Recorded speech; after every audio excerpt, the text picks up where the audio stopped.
Suckers, you're listening to Luck at the Draw Radio with your hosts Todd Bugs and Stan Zig. So grab a beer, sit back, and listen to what the jackasses have to say. All right, well, up next in the studio, I'd like to welcome lead singer from Radiohead, Tom York. How you doing today, Tom?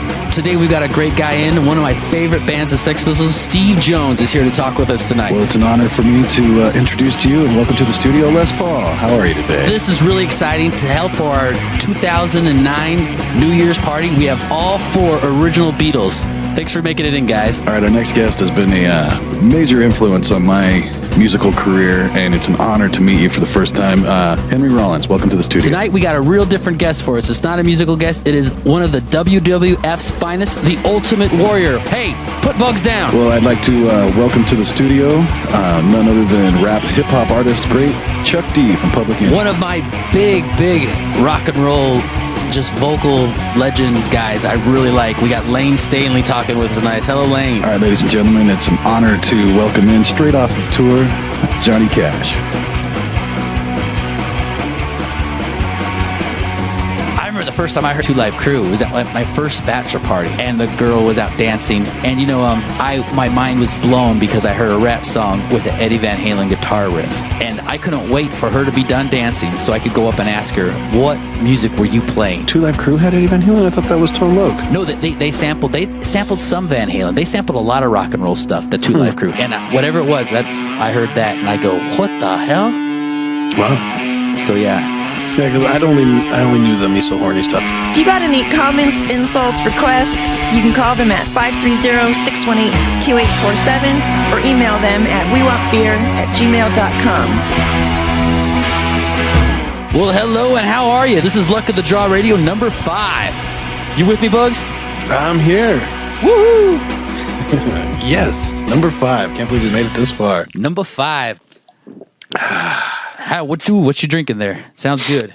No, I'm just I have my own little concoction going, but I'm washing it down with the Bud Light. Oh. How about you? What are you drinking?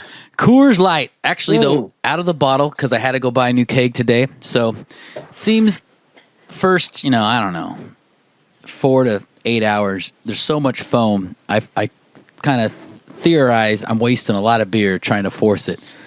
So, I am not going to force it. You throw a few cans and bottles or whatever around the keg just for that type of emergency, right? Yes. Yeah, I'm always prepared. Right. Because that could be devastating if you go to tap the keg and it's empty and then... It happened last night.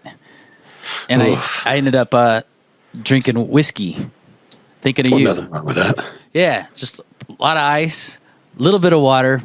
And then, you know what I put on top of it? Because we were drinking a iced tea earlier in the day. We had some lemons left over, so I just squeezed some lemon on top of it. And Ooh, that's good. it girlied it up nice. Took the bite off of it for me.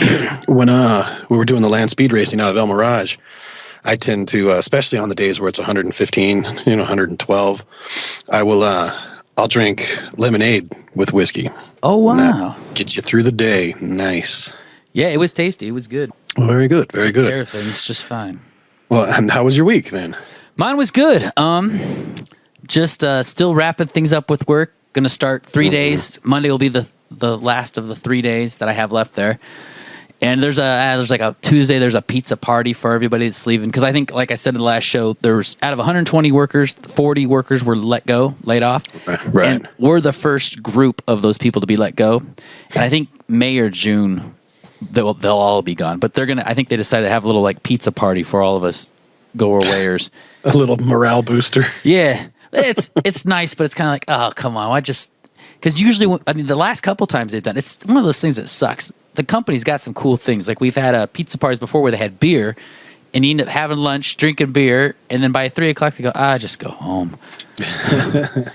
And so that works out fine. So I'm wondering that might be the way Tuesday's going to work. And I'm thinking, well, then I'm coming back Wednesday just to say bye. Goodbye. Well, that's a bummer, though. You got any lines for any new work? Are you even concerned about that yet? Or? You know what? I'm not. For some reason, I don't know. My head's in a really weird space right now. And because this is the second job I've been laid off in one recession. Because the job before this, I was laid off. Like at the beginning of kind of, I guess, whatever the recession. Right. But we've been in it for a couple of years, I guess. I don't know. Yeah. It's a recession if you're out of fucking work, I think is how it usually works. Yeah, that's all it is. If you're still working and nothing's changed, you're still paying your mortgage, it's not a recession. But yeah. So this is the second time for me being laid off because I've been at this job for almost 2 years, and the job before that I was laid off. So for me, it's kind of like, I was putting in my best effort and stuff, and then I still got laid off, and it's like, well, shit, man. So I think I'm going to try and sit tight, wait for a cool job in some kind of engineering, pro tooling type of job, because that's what I enjoy doing. I think that's why I enjoy spending this time with you and putting the podcast together. And here I thought it was you just enjoyed spending time with me. No. Wow. Any excuse to utilize these useless skills I have of manipulating the sound, I go for. So, yeah, so I think I'm just going to kind of hold my breath for something cool to come along with that. And maybe, you always say, if I had time, I'd exercise. So I'm going to actually try to exercise daily and, do things around the house. If I only had time to cut that branch off of that tree that's growing over to my neighbor's yard. I'm focusing on things like that, things I can control, things that my wife can't come and get out of the house. Yeah. So as long as I'm nice to her, I don't think she'll kick me out. Cool. Yeah, you can build a new bookshelf or something for her, Yeah, that'll probably push her. It's like, okay, we need to get you a job. We'll see. Very nice. Very nice. How about you? Interesting week. Where should I start? Last week, I had an incident at work where my hand started to hurt. I remember that. Yeah, and actually might have been 2 weeks ago now. And I just figured I'd work through it. I'm the new guy at work and all that. Just recently started the job and everything. And then at the end of last week is what it was. I was doing something else and it popped again. Ooh. Made some noise.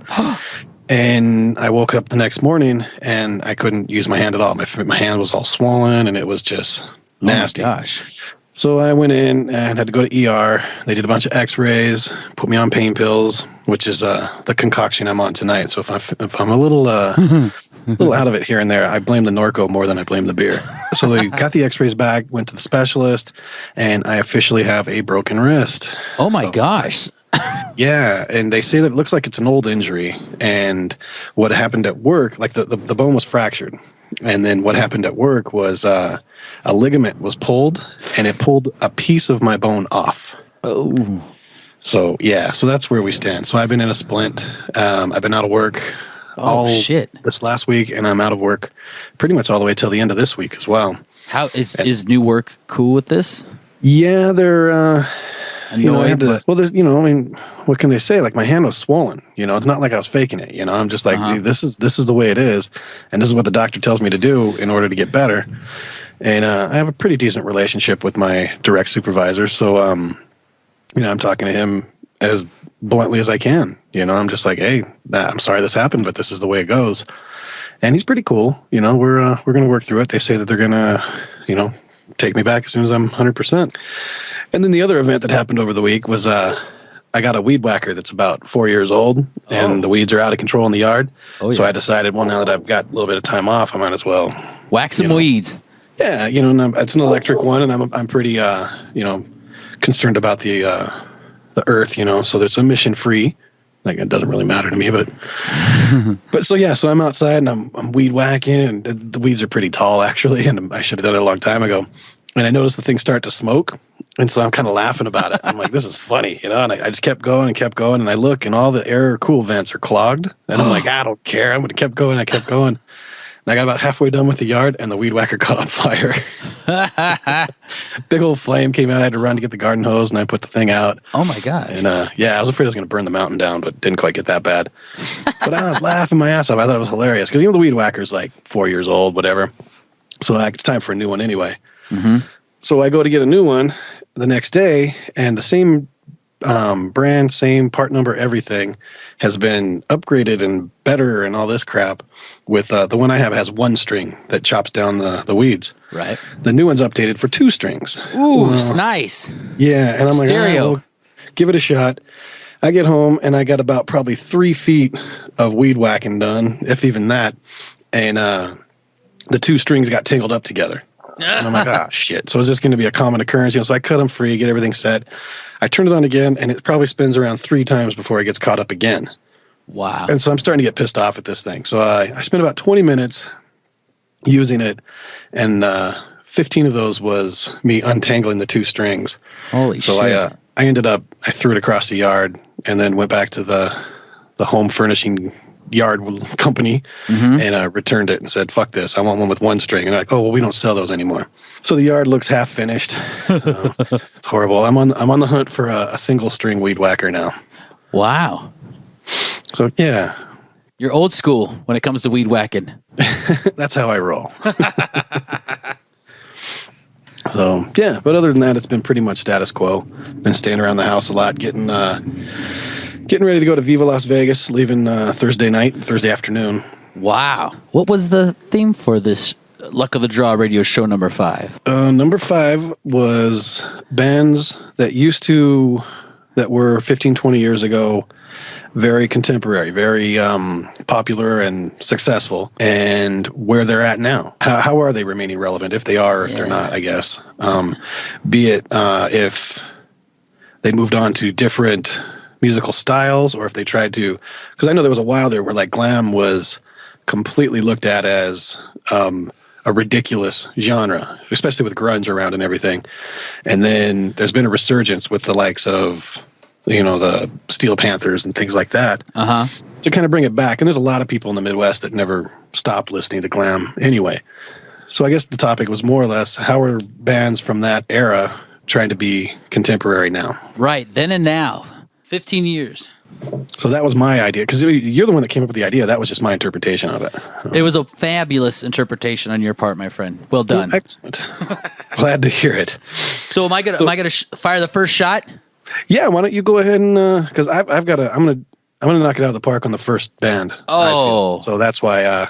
I'll let you go first, and then we'll see if I might be mistaken. I might say something that everybody already knows. He taunts. Sure. He taunts. I do. So go ahead and run with it. Let's see what you got. I mean, I know it's White Lion, but let's see what. What? Because I have White Lion bed sheets and pillowcases still. Is that why? The fact that you've got their first record tattooed on your back, that was what made me think that you really like White Lion. Top to bottom, perfect sonic recording ever. Yeah, sonic is definitely not a word I would use for White Lion. Did I ever tell you the time where I ripped my pinky finger open on barbed wire and got little pebbles stuck in it that are still there to this day because I tried to sneak into the Irvine Amphitheater? What that used to be called? Now it's something else, but it used to be called Irvine Amphitheater. Oh, it's a Pacific thing, maybe. Pacific is in more of Orange County. The Irvine one was further south. I'm thinking the one at the fucking fairground, right? Fairgrounds, yeah. It's not that one, but I like that one. The big Irvine, huge. It's right next to that. Oh, Irvine Meadows. Irvine Meadows, yeah. What's that called now? You're right. Like the Verizon. Yeah, Nokia or something stupid. Yeah. But I snuck into Irvine Meadows and I ripped my pinky finger open on barbed wire to see. I went and saw White Lion open for AC/DC. Now, see, you're an asshole. I've never seen White Lion.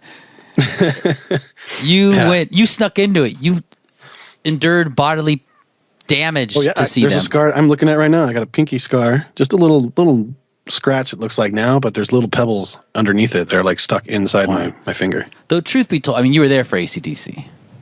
Yeah, and also it took me about 3/4 of White Lion set just to get in. Because there was like 4 barriers, and then I had to like trudge through a moat. So I was like soaking wet, and it was bad. But good thing I was wearing leather pants because it just all washed right off. What was it? I saw Guns N' Roses and I can't remember the other band. I saw Guns N' Roses there though, and a rhino got loose because it was right next to the zoo there, the Irvine Zoo or something, and a rhino was loose. And I forget how we knew that. I want to say between the bands playing, it kind of said, if you guys look to your left, there's a rhino loose. And you see car lights, headlights, like driving around in circles, and then every once in a while, the headlights will go across a rhino. And it was like loose. But it wasn't, I mean, like you said, there were like 4 barriers between us and them. And we were up high on the hill because we were in the general admission area, looking down at this in a valley. And it was just the craziest thing. Oh, wow, there's a rhino making a run for it. And people started cheering. They go, go, go, go. It was really funny. I remember thinking, this is neat. I like that venue. I saw tons of great bands there. 'Cause I used to live out kind of near that area. So Oh. out in El Toro, that El way, Toro. Saddleback Canyon, I think was the canyon I lived in.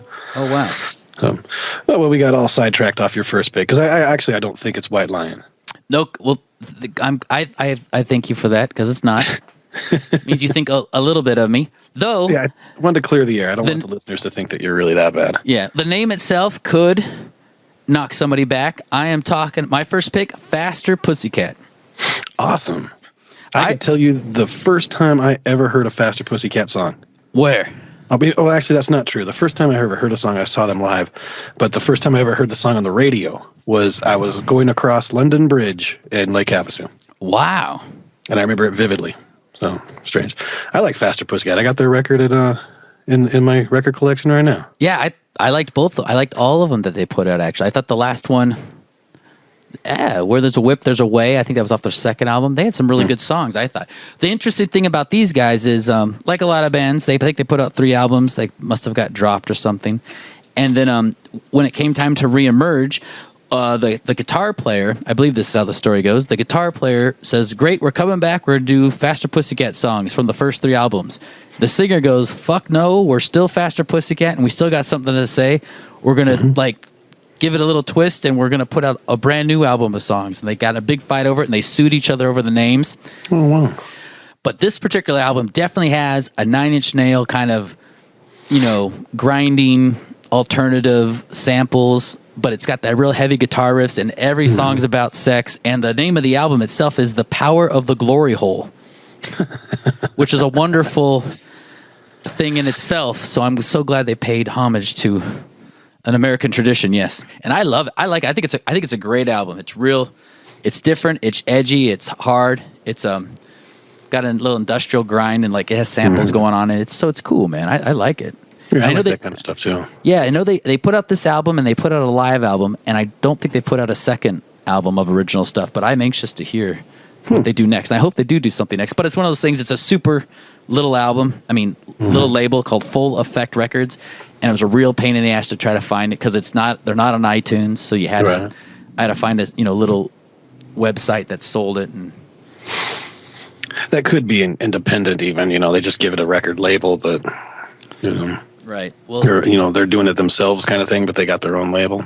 Well, it's going to be easier to get a Luck of the Draw CD once we finish it than it was for me to get this. I'll tell you that. Well, for you at least. Well, shit. Yeah.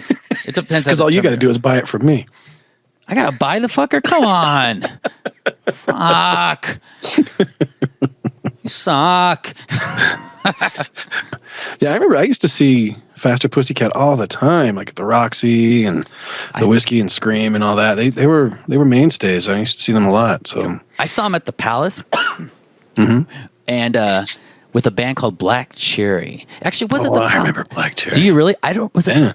Well, I wonder if it's the Palace. Which is the one that's across the street from Capitol Records? That's the Palace. Okay, Palace. That was the Palace. So I was at the Palace, and then I was in between bands, and I can't remember. I think Bang Tango might have been on that too. I wanted to play a Bang Tango song for this show, but I couldn't find anything current. Oh shit! They got that. Well, it's not Bang Tango anymore. It's like the singer and a guitar player. It's called oh shit! What's it called?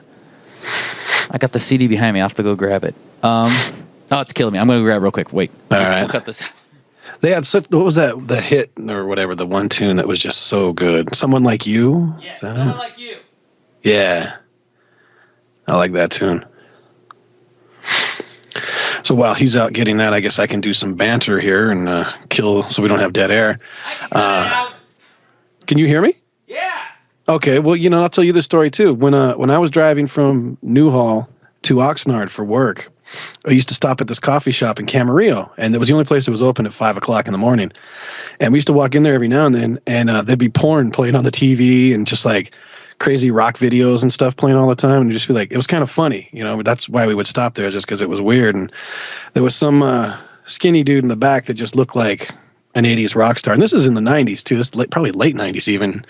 And he had like long black hair with red streaks in it. And he would wear like, flowing button-up shirts and whatever, and never paid much attention to him until one day I walked in, there was a Bang Tango live video playing, and I commented about it. I'm like, oh, I used to go see these guys all the time. And then the girl behind the counter is like, well, that's my boss. He owns this place. Oh my God.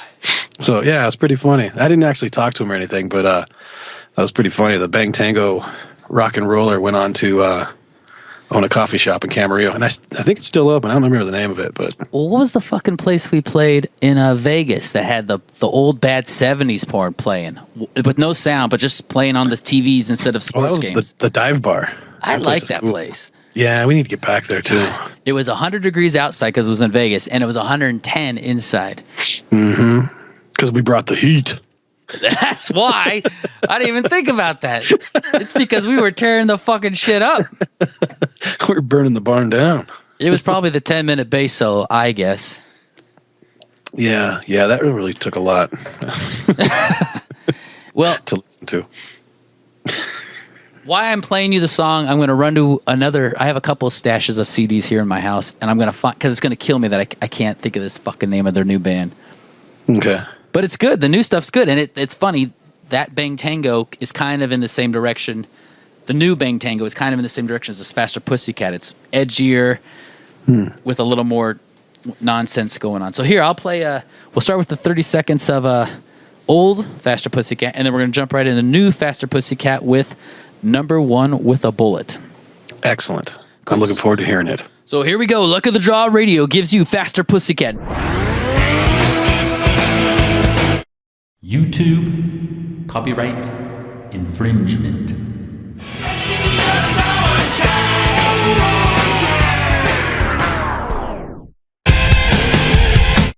YouTube copyright infringement.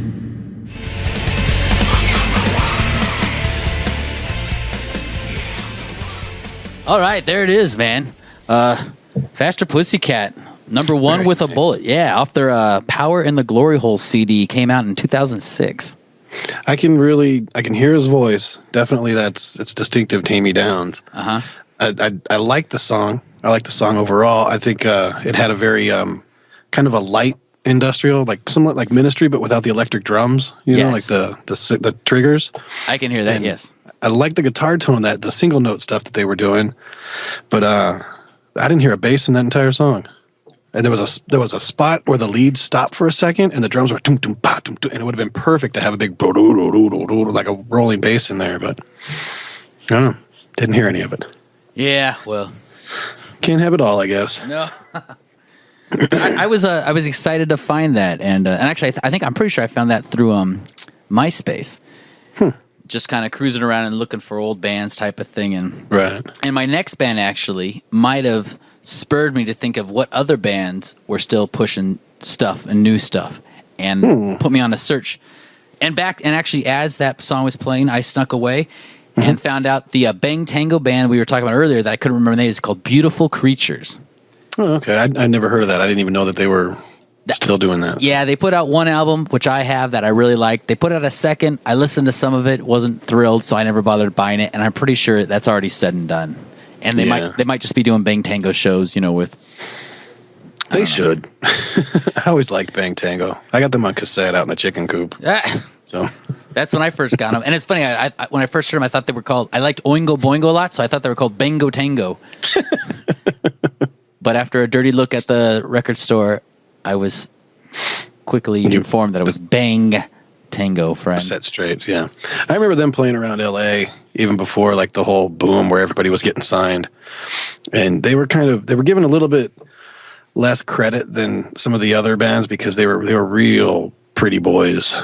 They were all, I think there was even one point where they were in like the New Yorker magazine in the GQ section or something like that. Like, Oh my. some GQ rock band or something. Maybe it was even GQ magazine. I don't know, but I remember seeing them around at Gazzari's and all those fucking places, and I don't know. I always liked them. So. Yeah. And then Faster Pussycat too, man. Like that first record to me is just, I still own it, still listen to it. I love it. I think it's a great record. Yeah, it was good and rocking. Though, if I had to pick a favorite, their second and even the third one I thought were real good. But the second one I really liked a lot. I think we had Where There's a Whip, There's a Way was on that one, and that big hit with that I bet you think this song is about you. Oh, the Carly Simon cover, yeah. Yeah, that was probably their biggest hit, unfortunately. Yeah. I saw them at like the Forum or something like that, opening for Motley Crue, and thought they were really good. Yeah. Takes me back. Oh, the memories. So what do you got firing up there? What was your band's first pick? Well, initially when you had brought this up at the last time we were recording, and you were saying how, bands that were doing something years ago and how they've either put new life into their career currently or they went on to new things. First thing I thought of was the British heavy metal band Fastway. Oh, yeah. No, yeah. You remember them? Yeah. And, sure. I can't even think of a song title now, but they were... Man, neither can I. I can picture the cover. It was the old black and white checkers. Yeah. With the it was the reason why I'd initially heard of them was because Fast Eddie Clarke was the guitarist, and then Pete Way was the bass player. And, Pete Way's from UFO and a bunch of that stuff. Yeah. And that's how they got Fast Way. It was Fast Eddie Clarke and Pete Way. But Fast Eddie Clarke was in Motorhead before he did this. And the story I heard, which really makes me laugh, and I don't know if it's true or not, but I know that the song is true. So the first part of it is true, was that Lemmy and Wendy O. Williams did a duet. They did I Got You, Babe. and it's really rare, really hard to find. But the story I'd heard was that Fast Eddie Clarke was so pissed off about it. He's like, I want no part of this. I don't want to do it. And they're like, fuck you. It's going on the record or whatever. We're releasing it as a single, I think is what it was, a 7-inch. And he was so pissed off that he quit the band. He said, fuck you, I'm doing my own thing. And then that's when he started doing Fastway. And they had like that "Say What You Will," just real guitar-driven, silly glam rock, big hair, And the singer was a feller by the name of Dave King, big red-headed Scottish guy, because they were from Europe or something like that, British, I guess. And he was on that record. I think he might have even done the second record and did a few albums with them, did the live record or something like that. And they're hugely successful. Great, put a lot of records out, did all that. And then after doing a bunch of records with Fastway and doing what he was doing, he left the band. And from what I understand, he moved back to L.A. or moved to L.A. and formed the band that he is currently fronting, which is wildly successful as also. I mean, maybe not, I don't know if they're as successful as Fastway, but I think everybody knows who they are. So instead of just saying who they are, why don't we play a little clip of Fastway, and then we'll play the band that he's currently in, and then we'll come back and we can talk about that. Does that sound fair? Yeah, it sounds great. Cool. I can't wait to find out. So here is Fastway, and we're going to find out who he mysteriously formed into like a butterfly. What he formed into. YouTube copyright infringement.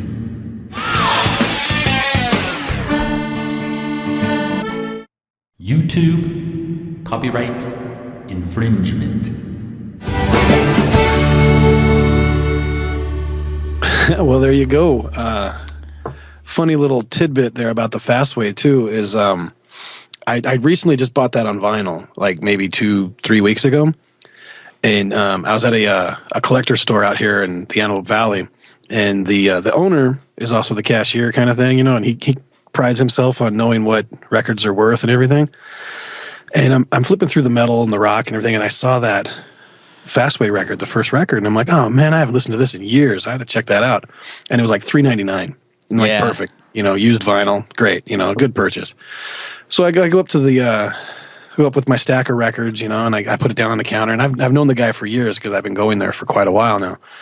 And he's flipping through, and he kind of laughs at my diversity, because I'll buy like a ska record and, a couple Hank Williams records, and then a metal record, some, I don't know, just interesting, eclectic selections, and so he's flipping through my records. I probably bought 10 that day, and he's flipping through, and he stops at the Fastway one. He's like, oh man, it's a Fastway. I haven't listened to this in ages, man. This is old.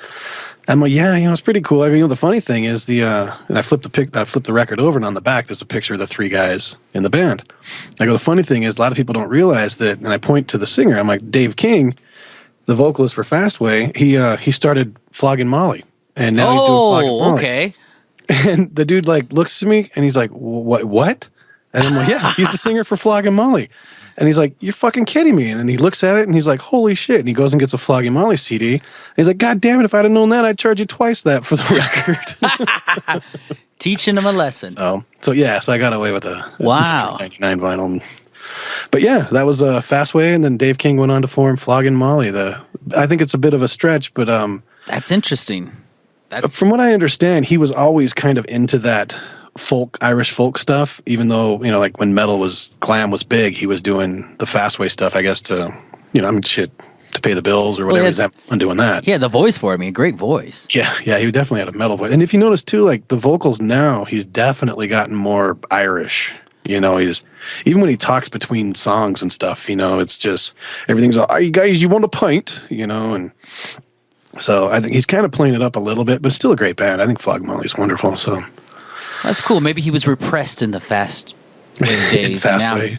And the pictures are hilarious too from the Fastway era. The blazing red hair, super long, and like the spandex pants and stuff. That's awesome. That'd be fun. I wonder if it kills him to see that shit. That'd be funny. Yeah, not too many people really talk about it much. So I don't know if he tries to keep it under wraps or what. But I mean, whatever. It's your history, So he's been doing music a long time. Good for him, Hell yeah. And then my other little Flogging Molly connection is Luck of the Draw used to play Bar Deluxe all the time with a band called I'm gonna brain the Hellhounds. Oh, okay. And my buddy Jim Hill was the singer, or Johnny Hill.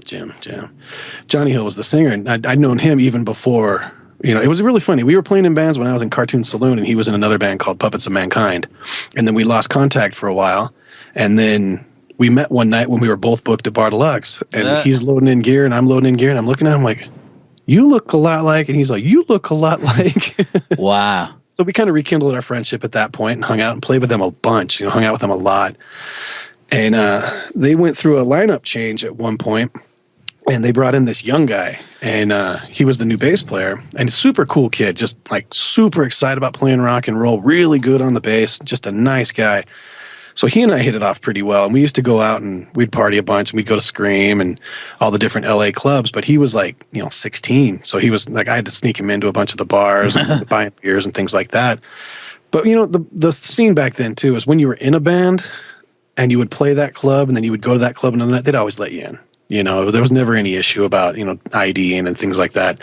So he got into a lot of clubs, and we used to go to to Molly Malone's, where Flogging Molly started. Oh. And long story short, he ended up befriending Dave King, and he is now the current bass player for Flogging Molly. Oh, wow. And he just, I just got an email the other day, not from him, but from his management or whatever, saying that he's got a solo record coming out, and they're going on a European tour. So like he's doing really well. Oh, that's great. Yeah, well, Nathan, I knew him as Nate, and then as soon as Flogging Molly came out, he changed his name to Nathan, which, I guess that's his real name, but great guy. His dad was actually a guitarist and singer for a really cool instrumental surf kind of bluesy band. Can't think of the name of them now, but they used to play Lava Lounge all the time, so used to see them around town all the time. Oh. Flogging Molly did an in-store at Salzer's Records in Ventura, and I went just to go see Nate. And I hung out on the side, I didn't do the whole get in line and all that shit, and once all the last of the few people went through, then Nate stood up. I haven't seen him in like 3 years. He stood up and he came over to me and he's like, what the fuck, man? Just out of the blue. And I'm like, look at you, man. You're a fucking rock star, So, yeah, he's doing great now. It's amazing. That's right cool. place at the right time, I guess. I was a bass player for a while. I could have done that. So yeah, I was kind of hoping that would surprise, if not you, at least some of the listeners. That wow. Fastway, Flogging Molly, and nope. Yeah, I definitely know both of them. Would not have put that connection together, but he definitely wasn't sounding the same. So yeah, he really, and the thing I thought too about Flogging Molly, the first few times I'd seen him, because Nate was always like, "Let's come on, check out my band," and I'd go see him, and they had the pan flute and all that stuff, and I'm like, you guys are you sound like the Pogues, But I guess there's room enough in the world for more than one Pogue. Yeah. So and the song that I played, The Worst Day Since Yesterday, I guess, was off their first record, Swagger, and Nate actually handed me that record. I didn't buy it; he gave it to me. So, but I don't have any of their newer stuff. I would have played something newer, but I don't have anything of that. But I don't know. Good band. I like those guys quite a bit. Yeah, I definitely like the just the name of that song's cool. Mm-hmm. And they got a lot of stuff like that. I mean, Whiskey on a Sunday, just a lot of really cool song titles. And that new record that they just put out within the last year, they just did they just did a world tour supporting it. Was the whole thing was recorded in Ireland? So I guess it's got a little bit more of the Irish feel to it. But no, good band. Not bad. It's funny, my cousin Sam is a huge fan, and when she found out I knew the bass player, then she's like, "Can you get me into their shows?" I'm like, "Shit, I can't even get me into their shows anymore." So, good times. So, Yeah. Well, where are we at in the show now? We've each done So we've each done one, and then we were gonna talk we can do a little just luck of the draw talk. Yeah, we don't have much to talk about. We're everybody's saving up their money still to get back in the studio. And April, the end of April was hopefully we were crossing the our finish line. target. We can't even practice right now until I get the okay from the doctor too. That kind of breaks my heart. I mean, I can't play guitar at all. Yeah, I've been wearing a splint. I feel really good right now just because I've had a couple of beers and some pain pills, but I don't know. I felt this way a week ago and then did a whiskey glass eye practice, and it just hurt so much afterwards. I'm like, I'm not going to chance it anymore. I need to heal. So hopefully we can get a luck of the draw practice in the next maybe 2 weeks or something like that. yeah. But like you said, no reason to push it. We don't have any gigs. And the biggest thing I think I did as far as luck of the draw stuff was I updated all the picture logos for when you go to mevo.com. When you go there, luckofthedraw.mevo.com. Yes. Yeah, I like that website, and they got a cool little area for a picture. And I always wanted to do something where people could see the names of the bands we talk about and the show numbers. So it'd be easier. I did like that when I went back and looked at all the older shows, 1 through 4 or 1 through 3, whatever, and then you'd updated all those as well. I thought that was great. Oh, thanks. Very nice. You're putting a lot of hard work into this. I hope the people enjoy it. I hope so too. Gosh darn it, you ungrateful sons of bitches. But that's not true. We had a grateful son of a bitch you were telling me about. Yeah, Shane was. Who's a grateful son of a bitch of the month? Of the week or the week? The show? The show. Show 5, grateful son of a bitch is We got an email from a feller by the name of Ryan. Ryan. And it doesn't have a last name, and it was sent from his BlackBerry. So he's a technical savvy type of guy. Send us an email, and I'll read it to you. It's real quick. It says, "Yo, the show is fucking fantastic. Thanks for all the time y'all put into it, Ryan." And with that, you are the listener of the week. Woohoo! Give that man a ribbon. And I'm serious too. I'm not kidding at all. So every time we have a listener of the week or listener of show number 5 listener, whatever, I'm going to get their mailing address, and I'm going to mail them a ribbon. So we owe we owe. I got it right here. We own Hot Carl a ribbon. We own Shane a ribbon. Shane actually wrote again and said that he was stoked that he was listener of the week. And at the rate that we're getting emails, he might be listener of the week again because he's the only one sending another email. We are not proud. There can be duples. Oh, absolutely. And Barry is our lifelong life of the ribbon boy because he put us. If you put us on a CD, you too can be a lifelong. That's right. And track number 4 too. That helps. That's right. I forgot about that part. But if you want to be Luck of the Draw Radio listener of the week or listener of the show, what do they got to do? What would you suggest they do? I think they should email to wewantbeer@gmail.com or Glory holes. Glory holes. They could email us glory holes? No, they can give us a glory hole. An address to a glory hole. Wow. Okay, yeah, give me all the addresses you want. I'll forward them. Or you can call up and leave a voicemail, which would be really cool. I'd like to play another voicemail on the show. And that, I don't have the number in front of me. What is it there, Dan? That number would be a 530-618-2847. That's it. Yeah. And if you're overseas, I think we have a couple overseas listeners now too. If you, I know the cell costs would be extraordinary to call in. More than a ribbon. What you might want to do is record yourself an MP3 and then email that in, and we can play MP3s on the show. That'd be cool. I know my handy dandy little new smartphone thingy has an app where I can record on that, and then I can email it directly off my phone. So I'm sure I'm not the only one with that technology. That's pretty cool. Yeah, it's not bad. So emails, wewantbeer@gmail.com. Always welcome. You want to be a listener of the week or show number 6. And get your ribbon.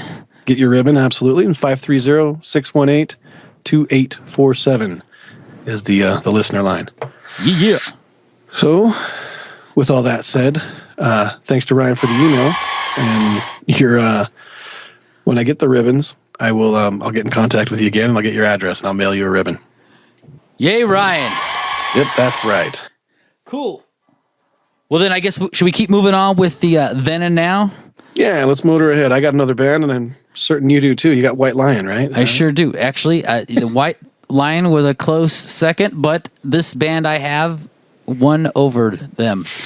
And Okay. it's definitely in the category, but it's and interesting enough, this band with this particular song I'm prepared to play almost was in our cover song, because I thought this was interesting. They redid one of their own songs in such a way it was a cover of their own original song, and I like it better than the original, but the original was vastly more popular. The band I'm speaking of is Skid Row. Mm-hmm. The album is Thick Skin, with a different singer, I should add, not the Sebastian Bach. Not Sebastian, okay. I assume that's why they're able to have a band, because that guy's a pretty big wiener, from what I hear or can tell. Really? Well, he's a lead singer. You know how that goes. I just saw Sebastian Bach's band open for Poison. I can't believe I just said that out loud. You sure did. Were you wearing a skirt? And this was last year, so it's been recent. Wow. But in my defense, it was at the Antelope Valley Fair, and it was $5 to get into the fair, and the concert was free. So that was the pull. And not only that, not that wasn't even the highlight of the night. The highlight was that I actually got a pork chop on a stick. I was laughing so hard I couldn't even order it. I'm like, you got to be fucking kidding me. You have a pork chop on a stick? Well, what was our big thing when we were together? We went to the drag races and we found, was it a $10 hot dog? Oh, the corn dog. $10 corn dog that was like 2 feet long. But anything on a stick should not cost you $10. No, not at all. I'm waiting for the beer on a stick. That's going to be next. Deep fried beer. I'm going to start working on that for the next fair. I shouldn't have said that out loud either. No, somebody's going to steal our ideas. Bastards.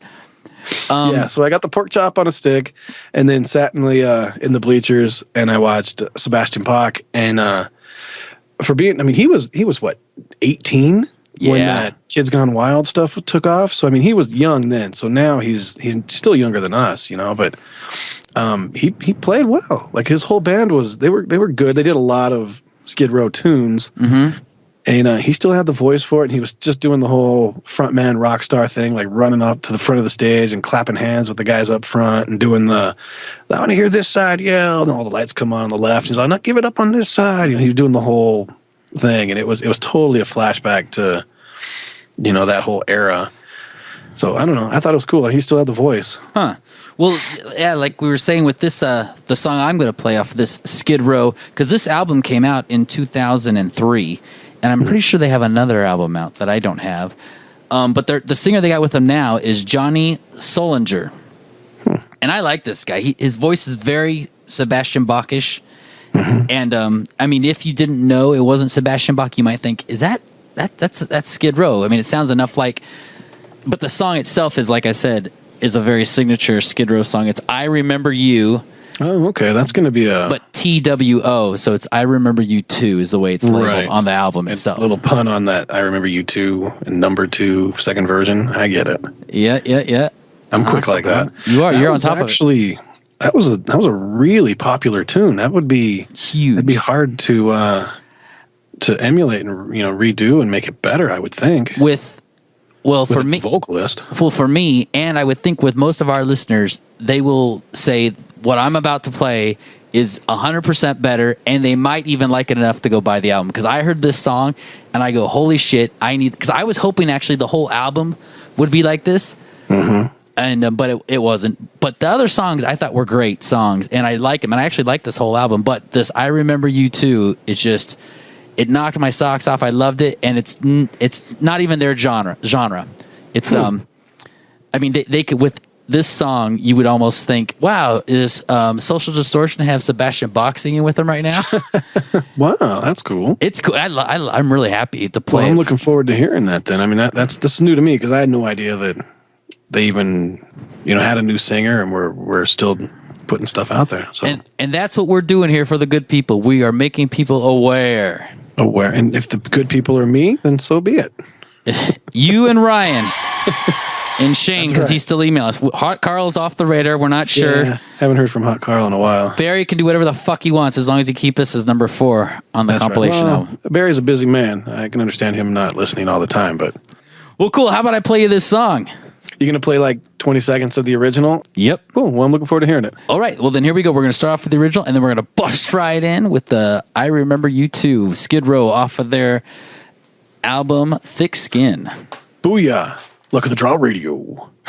Fantastic. I'm beating you to the punch now. Well, you're good. Well, I know.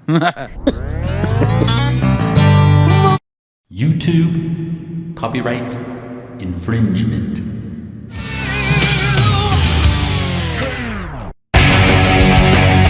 YouTube copyright infringement.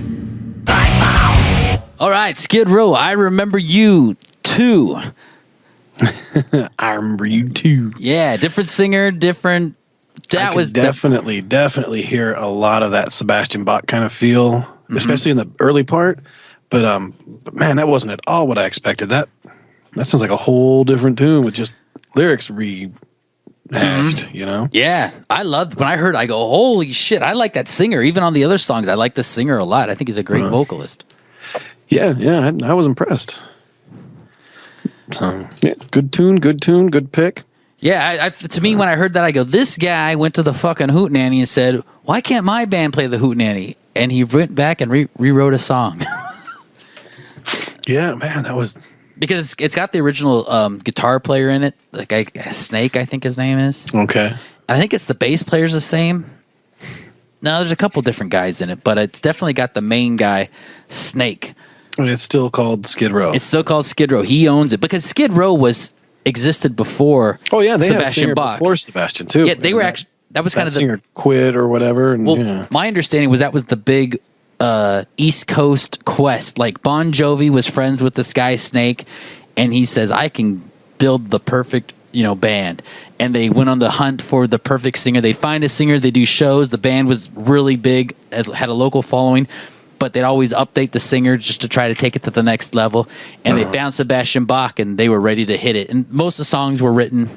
I'm positive, most positive all the songs were written before Sebastian I would got think there. so too. Yeah, that's cool. And now he's still doing good. He's over there on that Rock and Roll Celebrity Fit Club. Yeah, hanging out Kinda with the great. Britney Spears ex-husband, Bobby Brown. Bobby Brown, and all them other fat losers, Fat losers with careers. or that had careers. I mean, you can't really say Bobby Brown has a career right now. Bobby Brown, It's my prerogative to talk shit about Bobby Brown. my friend Bobby Brown, is an American treasure. Bobby Brown will forever be known as the golden child of hip hop. I don't know where Not a that big came fan from. of What just Bobby happened? I've just blacked out. What just happened? I don't know. You were sounding a little bit like what's that attorney? Can't think of his name. The guy who got OJ off? No, the guy that always gets on every racial issue. I don't think of his name. Oh, the Reverend Al Sharpton. Al Sharpton. Yeah, the funniest thing ever is there's a band called Al Sharpton's Hair. I like it. I don't know if they're still around. They were like an '80s punk band, but yeah, good times. So wait, what do you get now? What do you got coming at us next? What's your number 4? My next choice is kind of weird because I had a few different bands that I wanted to talk about, so I had to narrow it down to 2, and I was really thinking that the Fastway Flogging Molly connection people might not know about, so that's why I wanted to throw that out there. That was very educational. Thank you. The next one I was thinking of doing was a band that started out as a punk rock band, and then in the I can mid almost guess 80s it. or whatever. Uh-huh. A lot of the original members had quit. It was only like one single original member, and then they went total glam, just completely glam. The band is TSOL, True Sounds of Liberty. Wow. And they started in like late 70s, early 80s, put out a couple like an EP or something like that, and then did the record Dance With Me, I think it was. And great punk rock band, really good punk rock band. Jack Grisham was the singer. Well, he ended up leaving, and then a couple other guys left, and they got some other. Joe Wood came in to sing, and then he was kind of like a Guns N' Roses glam type guy, you know, the leather and the big hair and everything. Uh-huh. And the bass player, I think, was the only original member on the record Hit and Run, which was somewhat of a hit, but it was very, very glam rock, very not punk rock at all. And then by the time they went to record again, I guess the bass player was fed up, so he quit. So now TSOL has no original members. And they're nowhere near what they were originally either. They're not a punk rock band anymore. So a few years go by, and TSOL is not going anywhere. They did a couple, 2-3 records for Enigma. The whole gutter rock Guns N' Roses kind of scene, it pretty much passed them by, even though some of those songs were good. That Hit and Run record, I think, is a good record. But then the original guys started thinking about it, and they're like, hey, you know, we should get our fucking band back together and play all the old original TSOL songs. So they started playing TSOL under TSOL, which got really confusing because there were nights in, like, you know, Idaho where TSOL is playing at 2 different venues on the same night. Uh-huh. And you're just like, depending on which band you liked, you're like, I hope I go to the right one. So the weird thing is that the Joe Wood guy, who was the replacement singer and now leader of a band that has no original members, somehow he ended up owning the rights to the name. So he told the real TSOL, you can't use the band anymore. You can't use that name anymore. Wow. And the funny thing is that they ended up starting to call it LOST, which I thought was kind of funny because they just turned TSOL around. Uh-huh. And then, you know, spells lost, whatever. And so they played for a little while under LOST, and then finally said, you know what, fuck this. This is our goddamn band. We own it because we got the recordings first, you know? And so they took the other guy to court and ended up winning. So then they got the name TSOL back. And they've released a bunch of records, and actually, even though they're still doing the punk rock stuff, it's not as punk rock as they were originally. So now they've kind of morphed into what 90s, 2000 type punk is. They got like a keyboard player and shit in the band now. Yeah. And they tour constantly. Like they do the Warp Tour. I just saw them last year on the Warp Tour. So they're still busy. I don't remember what I had sent you though. I don't remember. I off a Hit and Run. I was figuring that would be the best record because that was the glam era of TSOL. I think I sent you the song "The Name Is Love." So we can play a little clip off of that, and then we can go into their newest record, which just released, which is actually available as a free download. Oh. And it's called, I have it up here somewhere. Free is nice. Yeah. It's called Life, Liberty, and the Pursuit of Free Downloads. Yeah. And they just released that in 2009. They've done a few records since the Hit and Run stuff. They did, like in the early 2000s. They released a couple stuff, and then with Jack Grisham back as the vocalist and the original drummers and whatnot, you know. So they got back into their punk rock kind of thing, but this new Life, Liberty, and the Pursuit of Free Downloads is very, almost sounds like a watered-down Blink-182 kind of stuff, like poppy punk with keyboards. And I'm not sure what I think of the record yet. I've only had it for a few months. I've played it on my other show, the Barstool Preacher Show, a couple times, but I'm still not sure exactly what I think, but it's definitely better than when they got into the glam stuff. So if you want to play like 30 seconds of The Name Is Love, I think the chorus would probably be the best part, but if you want the intro is kind of cool too, because it totally stinks of 84. Yeah. So I was just looking at Wikipedia, and it says here the band became friends with Guns N' Roses, and TSOL t-shirts can be seen in the GNR video "Sweet Child of Mine." And I remember actually, what's the venue in Pasadena? The big hall. Pasadena. It was Guns N' Roses did like 5 nights at this hall in Pasadena, and it was about the size of like the Palace. It was a decent sized hall. Wow, I don't know. And I remember I was working for Funhouse at the time, and they opened like 3 of the nights, and then TSOL opened a few of the other nights. So I ended up going like 4 or 5 of the nights, and I saw TSOL a bunch then. And I kind of liked them, you know. I liked TSOL before that, but I kind of liked the new rock and roll glam rendition of them as well. Mm-hmm. But yeah, I can't think of the name of that venue. Now that just brought me up a interesting question. I've told, I think, on the radio station about my Pearl Jam.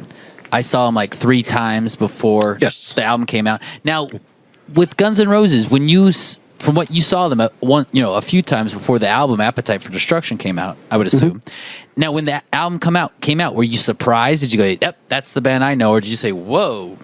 No, actually, the first time I saw Guns N' Roses, some friends of mine were in a band called Duchess, and Duchess was headlining the Troubadour, and Guns N' Roses opened, and Duchess was very glam, like, you know, had the stuff hanging off the microphone stands, the scarves, you know, and lots of makeup, big hair, and all that shit. And I'd only known Duchess because it's kind of funny, they were neighbors of Armored Saint. Like the same apartment building. So then I love that singer. Yeah. Anthrax was actually another band I was considering doing, like the old school Anthrax, you know, time. And then kicking it with the new Armored Saint singer, because I love that guy. Bush is his last name, I think, right? Yeah, he's got a great voice. I heard he's a cool guy too. He seems like it. I've never spent any, you know, a large amount of time with him, whatever. But yeah, he seemed like a nice guy. But then Duchess was kind of getting a little bit of a notoriety around town, and back then it was like a big deal if you headlined Gazzarri's or you headlined the Troubadour. That was the shit. You knew you were on your way. And every time you would go, there would be like Nikki Sixx would be in the audience, or, you know, like, I remember I saw Poison the last night of their original guitarist played, and the whole Motley Crue band was in the crowd, and, you know, it's like a lot of bigger stars were there, you know, even though some of these bands never really got it outside of Hollywood, but a lot of them did actually. But Duchess was one that never really went too far. But I remember they headlined the Troubadour, and I went, and I remember when Guns N' Roses played, the first time I'd ever seen them, they opened, and I remember thinking that's it. This is the next biggest band, because at the time, wow, I was really big into Jane's Addiction too. I was telling everybody about Jane's Addiction. I'm like, this band is going to be huge. You got to keep an eye out for them. And then they put out the that live XXX EP, and then started getting a little bit of notoriety. And then, you know, after that, nothing shocking, and just blew up. But I was just like, Guns N' Roses, it was the same way. I was like, this band is going to be huge. This band's going to be great. And then when the Live Like a Suicide EP came out. Oh, yeah. Okay. And I went and got that, and I was telling everybody, I'm like, this is exactly like what Jane's Addiction did. They put a little EP out, and they're going to go huge. This band's going to be huge. And then I remember while they were recording Appetite, I would go see them every now and then, and, like, you know, all the little connections. I knew people that knew them and stuff, you know. So I got to hear like early demo recordings and stuff of what Appetite was going to be. Oh, wow. And I remember the first time sitting in a buddy's living room in Hollywood, and he's like, check this out. This is going to be it. This is Welcome to the Jungle. And I remember the first time I heard it, I was like, this is where music's going. This is it. And then they kept playing while they were recording and mastering and mixing and everything, you know, so they were still playing out. They would play it at least once a month, twice a month. So I had plenty of opportunities to see them and just kind of watch their sound evolve. So once the record came out, like, I got it like whatever the day it came out, or maybe a little bit before it came out, and listened to the whole thing, and I'm like, this is it. This is the next phase in music. And then they did, I think the record was out for almost a year. Yes, before for the Dirty Harry, right? Oh, I don't know. That's the way I remember it. It was out for a year, and I never heard of it. But when in the Dirty Harry movie, Welcome to the Jungle was a big song in that movie, and that's when they blew up. Because that made a lot of people hear it rather than just the cool guys in Los Angeles. Like you. Well, yeah, like me. But I remember that, because at that point I was living in Orange County, so I'd have to drive out to LA to see them. And then I remember they played a couple shows in Pasadena. And it was a big, big venue for them. You know, I was outside of the bar. It was now you're playing a venue. And I remember bands that were big in the bar scene were now like begging to open for them. And that's when I was thinking, yeah, this is different. And then even bands like Duchess, for that matter, that were all glam and everything, all of a sudden started wearing cowboy boots and dirty jeans. And so then I'm like, yeah, everybody knows this is where it's going. and that they played like 6 nights or something like that at that Pasadena venue. And like I said, I went to most of them. I don't think I went to all of them. But then it was shortly thereafter that I started seeing the video on MTV and everything, and I'm like, here it goes. It's going to blow up. And then, it happened what it did, So Wow. I think they got, in the year that the record was out, the next year was even like, it went even quicker, like beyond anybody's expectations. Like they went from playing Perkins or the Palace kind of places like that to, fucking Rose Bowl. In less than a year, they went from a bar band to an arena band in 2 years. So. Yeah, I remember I actually saw them at one of those Rose Bowls with the Stones. A friend had a cousin actually. That was at the Coliseum. I went to That's those it, too. the Coliseum. Yeah, a friend had an extra ticket and With Living Color. Yep, that's right. It was Living Color, them, and then The Stones. the Stones. Yeah. I think they played 2 nights. I went to both of those, I think. Wow. That was back when I still had connections and I could get kind of, in on the end. Like I've no bullshit. I've probably seen Guns N' Roses 150 times. Wow. But a lot of it was, whiskey and troubadour stuff too, where I wasn't quite, I knew it was going to be, I knew they were a great band. I knew that great things were going to happen, but then I saw a lot of the drama too. Oh. And I thought, well, these guys might not even get out of LA, before they kill themselves. Yeah. But then once things started to really blow up, that's kind of when I lost contact, because that's when a lot of the other hanger-oners started, there were more people like me. They were like, oh, I want to be in on the end, So I just kind of stepped back. I'm like, I'm not going to be that douchebag that calling Buddy and trying to get backstage passes all the time. So, Right. but but definitely when that record came out, like I got it instantly when it came out, and I knew it was going to be. I could tell that as long as they could hold it together, it was going to be a great record or a great career for them. So. Well, I was excited to hear the new Guns N' Roses that Axl Rose put out by The himself. Chinese Democracy, yeah. And it was I knew immediately this sucks. yeah. I own it, and I own every Guns N' Roses record on vinyl. That's just one of the things that same with Nirvana. I own all the Nirvana stuff on vinyl. Huh. And I got the Chinese Democracy because it said buy the vinyl and you get a code to get free free downloads. Oh, so I'm okay. like, cool, then I don't even have to transfer it to the MP3 format. So I bought it, and then I had to mail order for it and all this bullshit. And I get it, and it's like, whatever. It was the week it came out, and I go to use my code to get the free downloads, and it doesn't work. And I've never bothered to figure out why, so I don't even have it on downloads. So the only time I've really listened to it is on the vinyl, which is not all that often. You have to dedicate a certain amount of time to be in front of a record player to listen to it. Uh-huh. And so I probably listened to it 3 times total from front to back, and it's not that good. Yeah, there's probably 2-3 songs that I even have. I bought them all, and then I'll list them on my. I only put 3 of them over to my iPod. Yeah, if I put them onto some sort of MP3 player that I use, I'd probably listen to it more, and maybe it could grow on me a little bit. But because there were a couple songs where I was like, "Wow, this has got a really cool bridge, a really nice break." And like I started breaking it down even further than just the song, trying to find something I liked, and some of it was cool. I mean, but That's exactly. I'm sorry. Go ahead. Go ahead. No, go ahead. I was gonna say that's exactly what I did, and I got to the point where I go, I'm gonna learn this song and play it like a real band, not piece it together with 5 different guitar parts going on. Just play the basic riff with a basic rock and roll band, and I bet if we tried to play it like an Appetite for Destruction song, it probably would be a pretty darn good song.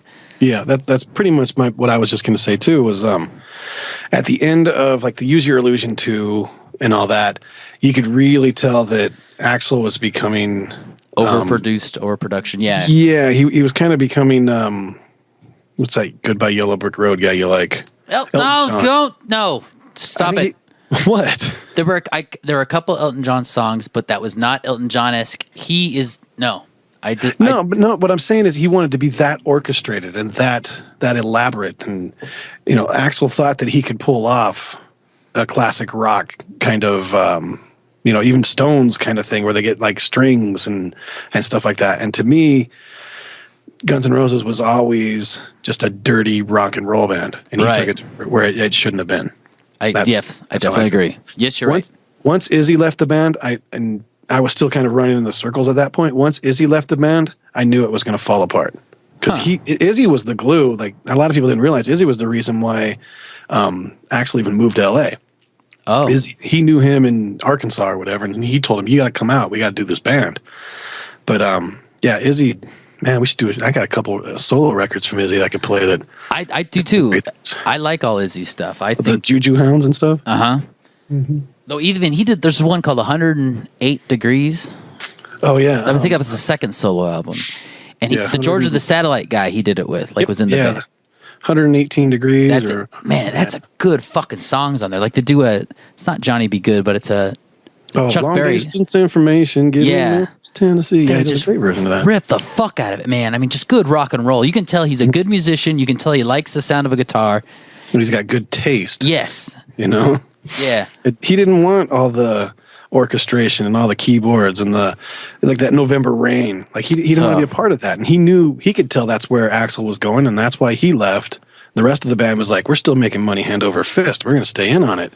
But then, as the whole history is proven now, everybody just kind of fell by the wayside as the Axl's ego kind of kept getting bigger and bigger. I mean, I used to see him in fights with people backstage at the whiskey, and just over stupid shit. Like he always had a fucking ego. He got in a fight with a buddy of mine and was on the ground. Like my buddy punched him and he fell on the ground, and then he was kicking my buddy on the ground, yelling for security while he's kicking like a little baby, like, and I'm just like, what a fucking puss, man. Wow. So I don't know. I don't have a whole lot of love for Axl, but certainly that Appetite record, and even the first one, the Live Like a Suicide, those I keep those close to my heart. Those are great records.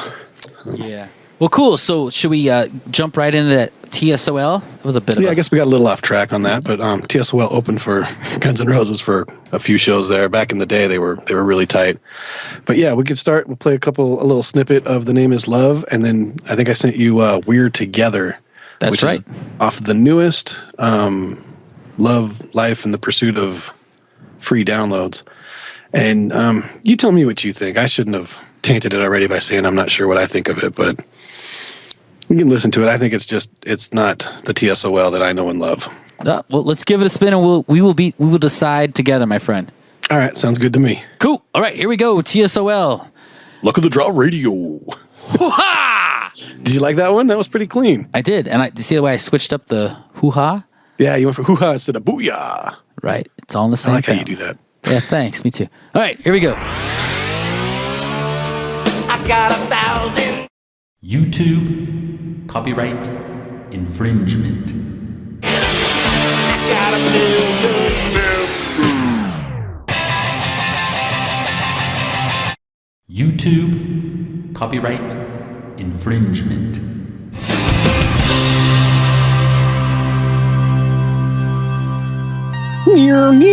How about that little sitar at the end of I like it. Together, the newest TSOL. You like it? I like it a lot, and I have a bone to pick, my friend. I don't hear the Blink 182. If I was to start throwing names, I would go with a very, very more The Damned in my book. Okay, I can hear the damn, but you don't think that very, very first 10 seconds. See, I don't want drum beat. I don't want to and give that Blink. guitar. I hear what you're saying, but I don't want to give Blink 182 that much credit. I would want to. I would go I back can to see the that. Descendants because No. because I like the Descendants, and I'd lean towards them before I would Blink 182. Descendants are awesome, but my point was TSOL was awesome as well. TSOL was as strong as Descendants. I mean, Descendants are fantastic. And if there was no Descendants, there would have never been a Blink 182. My point with the Blink 182 reference was that TSOL is fucking up. Okay, so you're saying the it wasn't a sellout compliment. the sellout It wasn't amount so much a level. sellout, but it wasn't a compliment. It was like they're not doing what they should be doing. Now I liked We're All Together more than the Name of Love is Love. Yeah, I like the guitar riff in The Name is Love, but I don't like that song. I mean, how can you hate that? But I didn't. I liked what I just heard. Now, why don't you like what you just the We're All Together? You just think that's just because I don't know. I guess because I don't like anything new.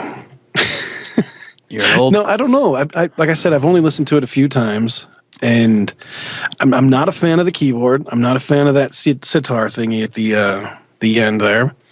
I like Jack's voice, but yeah, other than that, that first initial drum beat was just, it made me sound like they wanted to sound like a '90s pop punk band, and they're not. Okay. You know. No, you're right. But I guess that's the whole topic of this show, though, is like the bands are reinventing themselves and trying to be current. And I think that TSOL has such a strong back catalog that they should stick to that, more of the Dance With Me, Code Blue kind of stuff, and not do. But I mean, I don't know. I guess you got to grow. So who am I to say? Yeah, I don't know. It made me tap my foot. How can you go wrong with that? Yeah, and it's free. You can go do a Google search for what's it called again? Life, Liberty, and the Pursuit of Free Downloads, and you can download it for free. I think you still can. So I should be able to. What does it say here?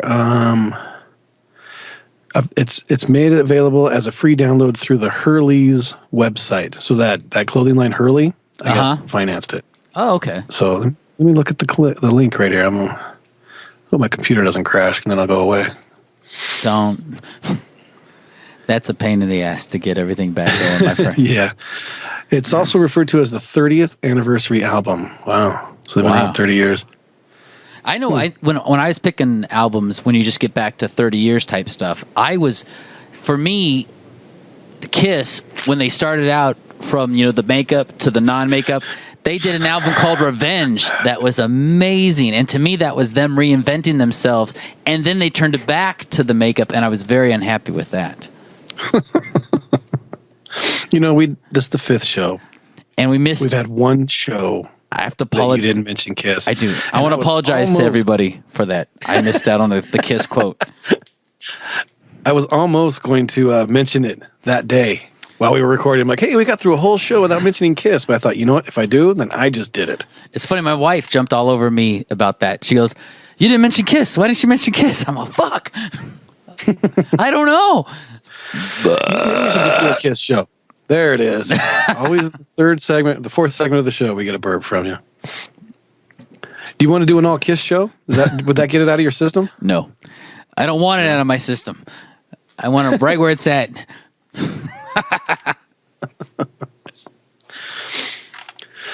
Because we could do that. I mean, I probably have enough Kiss. Maybe I could find a good Kiss song. Maybe, you know what? We don't have a topic for the next show, do we? Are we done with the TSOL talk? Yeah, we're done. No, I'm done. Yeah. Okay. Because maybe the next show, you could try to convince me why I should like Kiss, and I could try to convince you why you shouldn't like them. Oh.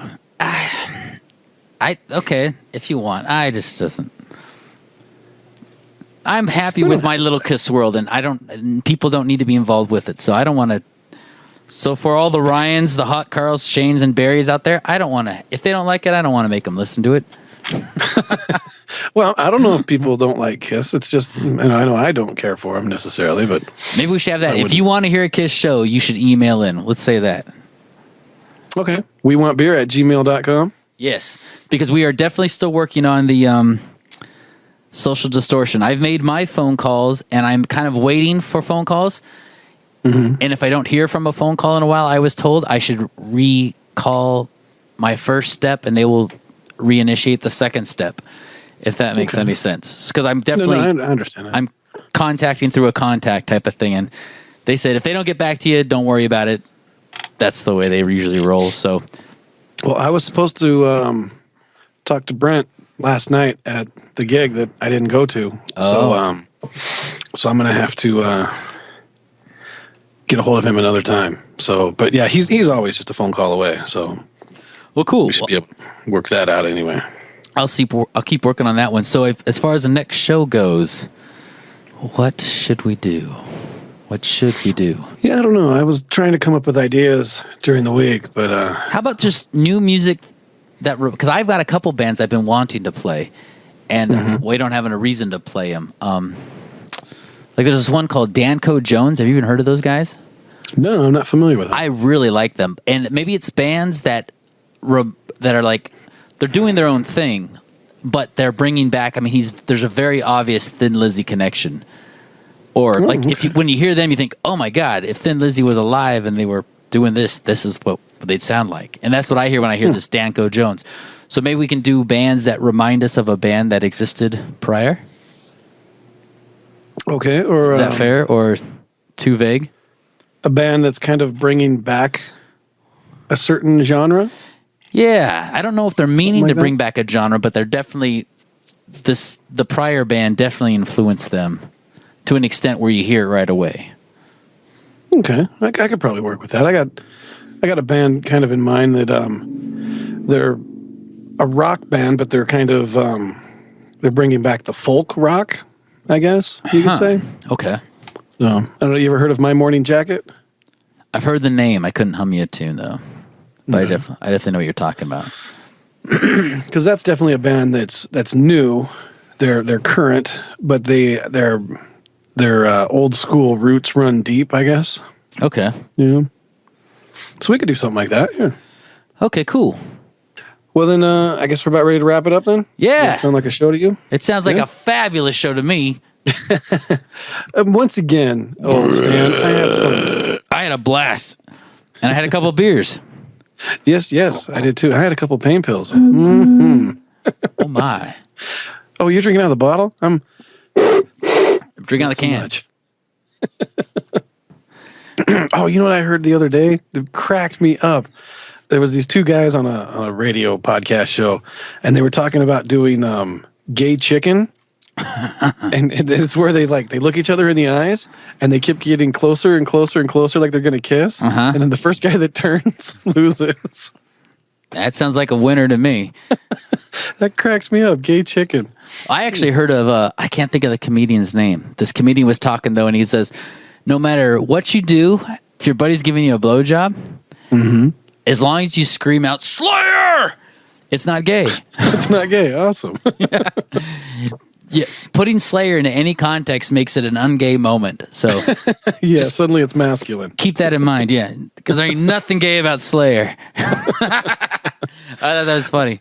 Yeah. So who do we got to thank for all this wonderful time we spend together? Oh, yeah. Some of our show supporters. Who do we have? Flat Black. Flat Black. That's what I was going to say. Flat Black Industries at flatblackind.com. So actually, I'm going to go see Nate next weekend. I'll be out there. I'll be out in Vegas for Viva Las Vegas. Another Road Devil dude is flying in or driving in from Colorado, and he's getting married. So we're gonna have a whole bunch of hot rods outside the chapel, and we're gonna have a Road Devil wedding. So that'll be kind of fun. Score some cotton. Pour some cotton. What? No. That's not what I said. Score us some cotton, some T-shirts. Oh, I could talk to Nate. I could tell him give him the sob story and tell him, the drummer left his shirt in New York, and then mine got bleach on it, and yeah. Word. So yeah, maybe I can get some more designs out of him. That'd be cool. So, but yeah, if you're a listener and you want to check out the shirts that we want, go to flatblackind.com. And there's DVDs and a couple other little knickknacks and stuff. I think they got like keychains and shrunken heads for your review mirror and things like that. Oh, you know what I got since I talked to you? A Real Punk Radio T-shirt. Oh, did you? And it was so easy to buy and order online. Yeah. You went to realpunkradio.com? Uh-huh. Nice. And then I went to the buy merchandise, and then I hit the all the required information shit. I got a hoodie from there, and I have an old hoodie it's a Haas Automation hoodie, an old CNC company, and I got so many holes in my left arm sleeve from all the slag from my welding. So I'm like, I gotta pony up and get a new hoodie. So I got the Real Punk Radio hoodie, and yesterday I was putting it on, and I'm like, God damn it, I got a fucking hole in the sleeve from slag now. So I got to quit welding with my hoodies on it. But you got to protect your arms. But I don't know. Maybe you should protect your wrist. Yeah. Well. Oh, wait a minute. That's not the jerky wrist, is it? The smacky? It's my right hand, and I'm right-handed. Oh. So yeah, it's bad news. I was trying to. I was paying bills the other day, Thursday, Friday, something like that, and I had to write, whatever, a handful of checks, and every single one of them looked like chicken scratch when I was signing my name, and I'm like, yeah, well, hopefully they don't go through. But that's another supporter. This show gets played actually on Real Punk Radio at realpunkradio.com. Yep. And I'm not sure exactly when they stream it because we're pretty Thursdays I've seen. Well, Thursdays is usually when they do the Subculture Collective stuff, and there's been issues with getting Subculture Collective shows, so we've been getting into that time slot. But we don't do this every week, so it's not going to be every Thursday. I see. But they do my other show, the Gospel According to the Barstool Preacher, is every Thursday. And I like from what I heard, I like listening to them. They got some DJs playing some cool shit. yeah, they've got a lot of interesting talent on that. And I like doing they do the live shows, and I get in on the chats and kind of shoot the shit. I was 2 weeks ago, I think it was. I was in a chat for a while and talking to a bunch of pretty interesting folks. And then I guess one of them's local. We're going to hang out at Del Mirage. So that's the plan, at least. So yeah, it's pretty cool. They want to do a chat, whatever, for the Barstool Preacher show. And I'm just like, I hate listening to myself. It just seems so narcissistic to get into a chat and then talk about myself while I'm listening to myself talk. So, but I don't know. On Thursdays, maybe I'll do that. But I think it was a Wednesday night I got on, and there was a really cool chat going on. So it's worth looking into. realpunkradio.com. Another show supporter we got, Bad Luck Designs, over at badluckdesigns.net, and great t-shirts. They got the "Hey Billy, you ever done coke off an erect penis" t-shirt. So It's a favorite. Can't go wrong with that. Nope. And if you tell them, during checkout or whatever, doing your badluckdesigns.net, and you find a couple shirts you like or whatever, during checkout, tell them you listen to Luck of the Draw Radio or the Gospel According to the Barstool Preacher, and you get a discount. I think it's free shipping. Nice. Something like that. Very Yeah. nice. Good for them. Yeah, and I've got a few of their shirts, and I wear them regularly. So, and who else we got? Rod and Culture, Traditional Rod and Culture Illustrated Magazine. That's at rodandculture.com. It's culture with a K. And support that because those guys are one of the few show supporters that actually give me a paycheck. Hey. And I heard I'm getting a raise, but I got to work more now because we're about to go. We're quarterly right now. We're doing 4 a year, but we're about to go 6 a year. We're going to go bi-monthly. Oh my. So yeah. So it should be good. It's a great magazine anyway. I would read it even if I didn't have my name in it and write for it and get paid to read it. But yeah, that's about it. luckofthedraw.mevio.com is a good place to find the new artwork that Stan worked so hard on last week to get up. I had to buy a bottle of Jim Beam whiskey just for that picture. And that's a bad thing? Nope.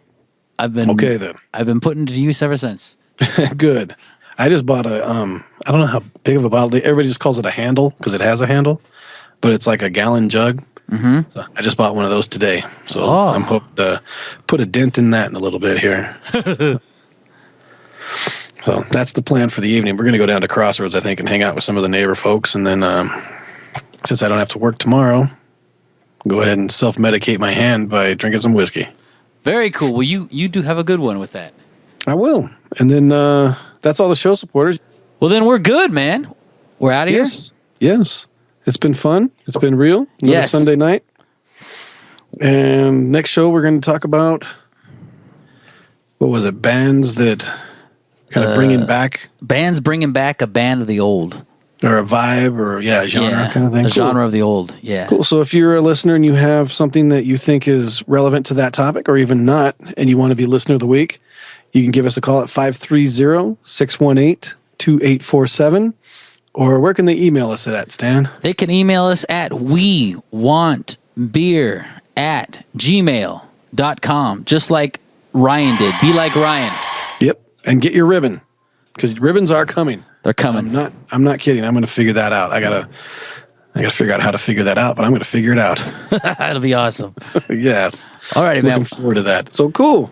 And if you want to mail us a bottle of whiskey or some CDs or something, like if you got a song that you think that a band that's worth listening to or worth us talking about, we could even do a thing once a show where it's like the first time we listen to a song together and we can critique it. So if you're in a band and you want us to play your song and talk about it, what you can do is you can send that to P.O. Box 816, Lake Hughes, California, 93532. Yeah, great idea. Yeah, I'd love to get listener submissions. If you guys are in bands, send us your stuff, even if it's MP3. Email us some MP3s to at wewantbeer@gmail.com, and we can do a segment. Every time we get a new song, we can Stan and I listen to it together for the first time, and we'll talk about it. Very cool. I like that idea. Yeah, it's a great one. Cool. And if you got anything that you want to say, any comments, whatever, feel free to get a hold of us, and then we'll make you a listener of the show of the week or whatever. Woohoo! Awesome. All right, man. Well, it's been fun, and I look forward to doing this again with you. Yes. Have a good time in the Vegas. In Las Vegas. Yeah, and I'll be looking forward to a couple stories from that. Yeah, I'm definitely going to be. I'm going to be taking some pictures. I'm going to take my micro track recorder as well and try to maybe bootleg some couple bands here and there and try to interview some folks that are I think are relevant. So Viva Las Vegas. That's right. I'm looking forward to it. I'm driving the 62 out, so that's just going to be a little. Yeah, good luck with that. Yeah, well, it'll make it. I mean, I've done a lot of work to it, but I got some fine tuning little nuts and bolts to do, and I plan on doing that Wednesday. And now it's supposed to rain, so I'm going to be under the truck in the rain Wednesday. Oof. Good times. And then I'm going to be working with one arm. But it'll be fun. We're caravanning out with the wheel tramps. There's going to be like 6 of us pulling in, so it'll be a good time. I'm looking forward to it. Very cool. All righty. Well, until next time. I'll see you then. All right. Talk to you then. All right, later. If you got any comments, insults, requests, you can call them at 530-618-2847 or email them at wewantbeer@gmail.com.